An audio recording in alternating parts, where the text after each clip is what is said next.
Welcome to Edification Coach YouTube channel. We are so elated to have you here. In this video, we will discuss the difference between love and the ego. Our ideas, both conscious and unconscious, are the main interference in love.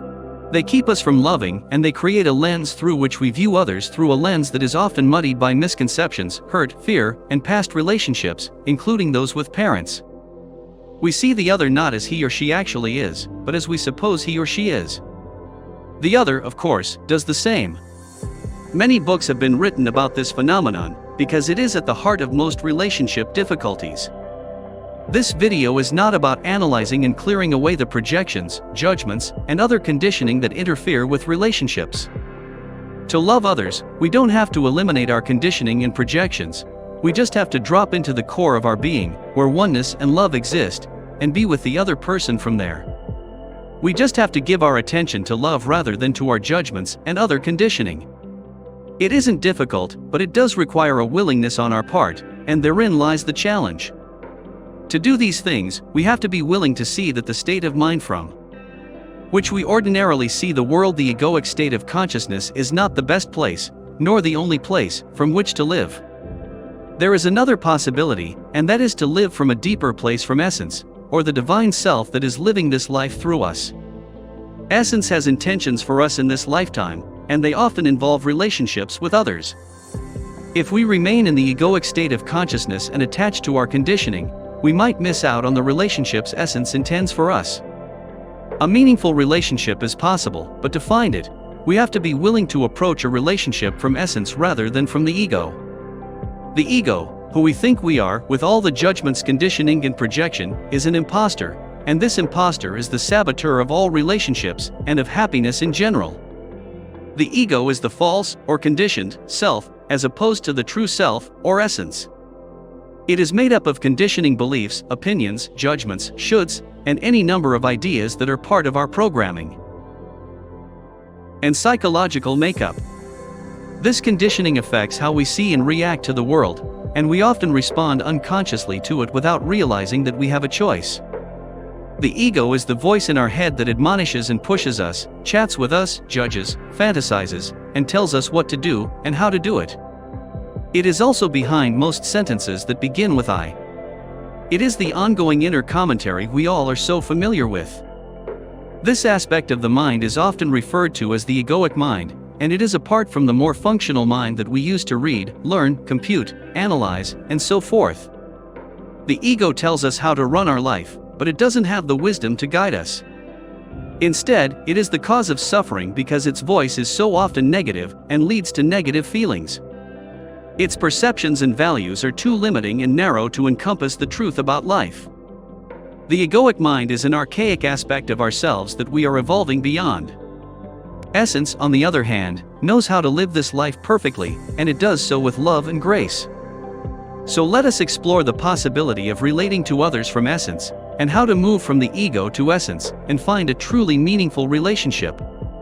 While romantic relationships are the primary focus, the principles offered here can be applied to any kind of relationship.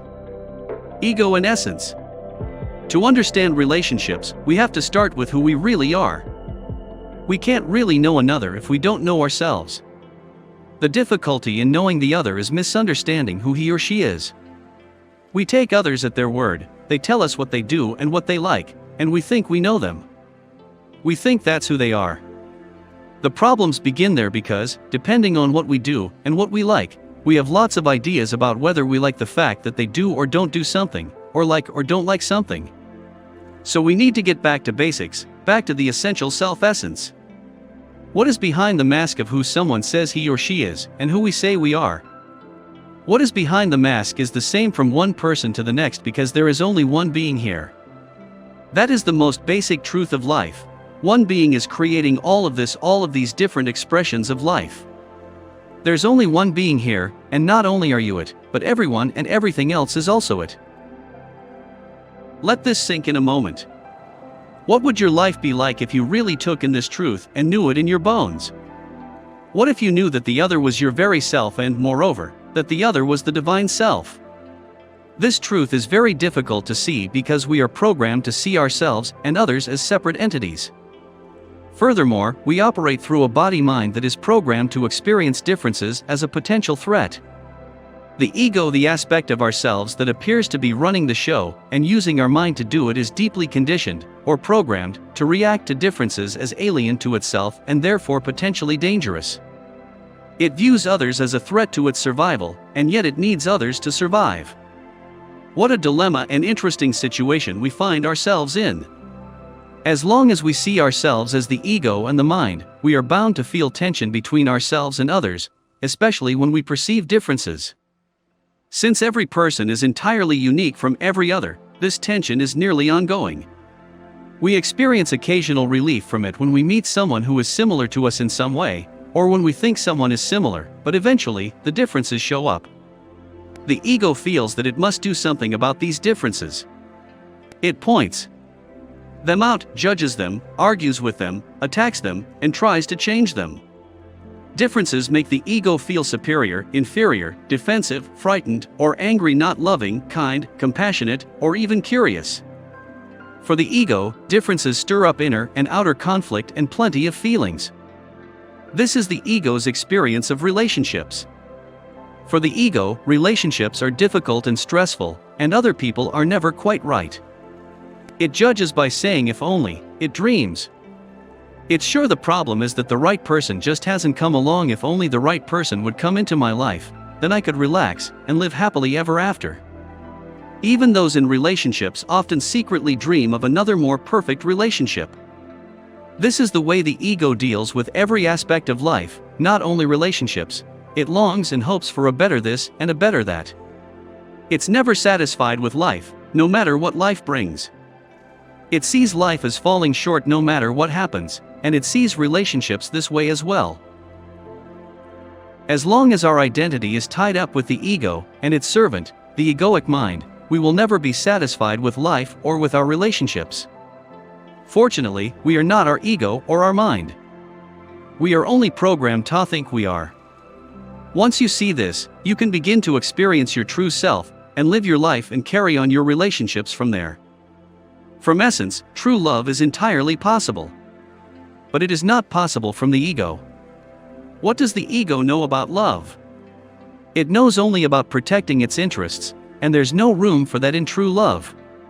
Love is recognizing the divine self. Love flows when we recognize our own divine self in another. It flows when we are able to see beyond, or behind, the egoic mask to the real self, which is exquisitely lovable and which evokes love. All the qualities we love in another are qualities of the divine self, of essence: compassion, understanding, wisdom, kindness, love, patience, and inner strength. These are not qualities of the ego, which is innately self-centered and focused on its needs. Where are the wisdom, compassion, and love in that? Is it any wonder that when you are identified with the ego, you don't feel very lovable? The ego is not very lovable, but essence is, and from essence, even the ego is lovable. The ego doesn't know how to love, but the divine in us essence does. Essence loves. It's also wise, understanding, kind, compassionate, sensitive, patient, and caring. Anything you would want a lover or another human being to be comes from essence, not from the ego. The love that the ego has to offer is tainted by self-interest.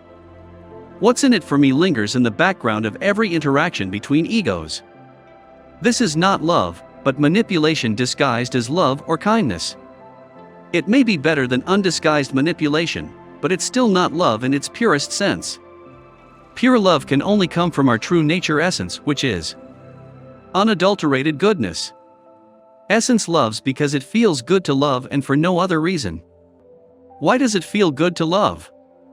Why wouldn't you love yourself, your own creation? Just as a mother and father love their child, the divine self loves all of creation, and especially the uniqueness of every creation. Essence loves because it is its nature to love. And we love because it is our nature to love. The ego is the aspect of ourselves that has difficulty loving because loving makes it feel vulnerable. Loving someone gives that person power, and the ego wants to be the one with the power and control. If we love someone, that person presumably has the power to hurt and disappoint us, and the ego doesn't relinquish this power easily. And yet the ego has a need to be loved, so it is vulnerable. Love stretches the ego. Without a need for love, the ego could stay comfortably separate from others. It wouldn't have to reach out to others or act any differently than it does. But because the ego needs love, it must learn to love, and that ultimately leads to its demise. The ego and love can't inhabit the same space. One must go. From one to two. Our nature is oneness. We are one with everything that exists, but we have been programmed to feel separate rather than to feel our oneness. Oneness is what we are here to discover, and oddly enough, it's discovered, in part, through two-ness. The oneness that we are is differentiated into two-ness, three-ness, four-ness, five-ness, and so on until it fills the universe with diversity and uniqueness. It rejoices in this diversity, because this provides a means for exploring and interacting with itself in limitless ways, which were not possible as oneness. However, it could only have these experiences by creating a means for forgetting that oneness, for how else could the illusion of separateness be maintained? It accomplished this illusion by programming the mind to believe that it is a separate entity. So the experience of the other is created programmed. It's possible, nevertheless, to wake up out of this programming and recognize our oneness, and doing so is our destiny. We are all destined to rediscover our oneness, but first, we must experience separation. This separation is painful because it's maintained by an egoic mind that doesn't love, so we are separate not only from the experience of oneness, but also from the experience of love except in those moments when we are not. True love, from our true nature, bleeds through into this sense of separation and beckons us back to our natural state. We eventually return to oneness, but with awareness and appreciation of our individuality and uniqueness. We bring what we have learned through the experience of separation back to the oneness that we are. We return to oneness wiser for having been creators in this reality. Love is what breaks the spell of the egoic state of consciousness and releases us from the prison of separation. It's love from others from relationship that ultimately frees us. The role of relationships in spiritual evolution. Relationships bring us back home to essence because they are where we can most easily experience love. Despite the challenges they pose, relationships are also the arena in which love is developed. Perhaps that's why they are so challenging.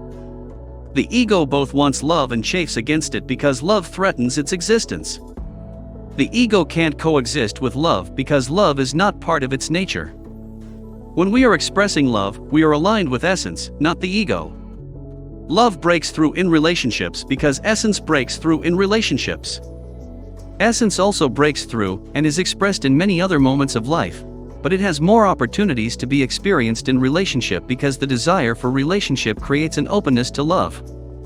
Because the ego needs relationships, and therefore love, to survive, it's open to love in the context of relationships more than in any other context. In other circumstances, the ego attempts to maintain power, control, and superiority. However, these don't bring it what it wants in relationships. Relationships characterized by power and control provide some security, but they don't fulfill the deeper human need to love and be loved, which is a spiritual need. To return home, we need to learn to love. We are programmed to return to essence through love, just as we are programmed to feel separate. What an interesting paradox this is. Relationships are also the arena in which many of our lessons are learned. Those who are most different from us provide the biggest challenges, while those who are more similar are the ones we feel most comfortable with and can more easily love. If we could always choose whom to spend time with, we would probably choose those who are most similar to us. But many of our relationships are thrust upon us and not chosen, and those relationships become the grist for our mill. Family relationships, in particular, serve this function, as do work relationships. Many of the differences we experience between ourselves and others can be explained by soul age, which is determined by the number of lifetimes we have lived. Any relationship between two people of very different soul ages is bound to be challenging. Younger souls, those who have had fewer lifetimes, have a different way of viewing the world and different lessons than older souls. Younger and older souls live in two different worlds, in a sense, and when their worlds intersect, conflict or disappointment nearly always arises. There's no way around the challenges caused by differences in soul age. And there isn't meant to be. We are here to experience differences and the resulting conflict because that's one way we learn to love. The pain of difficult relationships motivates us to overcome our barriers to loving. We learn to see what is lovable in others rather than what is not lovable. We fall in love with their essence and learn to overlook their imperfections and ego. The more lovable their personality and ego are, the easier this is to do. Some people have a more refined ego and personality. Their ego and personality have become more civilized and positive. They have learned to be kind, polite, and considerate, even though this behavior goes against the ego's nature. When people behave kindly and lovingly, essence is expressing itself through them, and they are easy to love as a result. Those who don't express essence much are more difficult to love. They don't express much love, so it isn't returned to them, and they become caught in somewhat of a vicious cycle. The only way to break this vicious cycle is to become more loving. But how do you do that, especially if you don't feel loving? Faking it helps. This may sound strange, but acting loving breaks the cycle. Because others often can't tell if you are actually feeling love or not. If you behave lovingly, others respond lovingly, regardless of whether or not you actually feel loving. This could be thought of as practicing good behavior, which is always a good policy in society, and why it's stressed so much. Whether good behavior comes from actual goodness or not, is not as important as the behavior itself. Naturally, it's even better if the behavior flows from love and goodwill. But if it doesn't, it's still preferable to bad or indifferent behavior, which reaps bad or indifferent responses from others. As a result, the ego does learn to behave well even if it doesn't feel loving, which eventually leads to behavior that flows more naturally from love. Loving is learned, mostly as a result of being loved. We learn to love by being loved, which makes us feel safe and secure enough to open our heart to another. Anything less keeps the ego on guard and defensive. Love disarms the ego like nothing else. It breaks through the egoic state of consciousness and evokes love in us, which brings us into alignment with essence, and with the other qualities of essence: peace, joy, serenity, happiness, kindness, compassion, patience, and fortitude, to name a few. That is why love is the greatest gift we can give another. Love is the gift that allows others to relax and return to essence, and the true happiness and peace that is our birthright. Even loving acts and words that only mimic essence can do this. Love is so powerful that even a little bit is potent enough to change our consciousness and the consciousness of others. Love and gratitude to you, my friend. For more videos like this, please do like, share, and subscribe to Edification Coach. Also remember to push the notification button. Doing so, help our channel to thrive and reach for more people. We are here to help you thrive, my friend.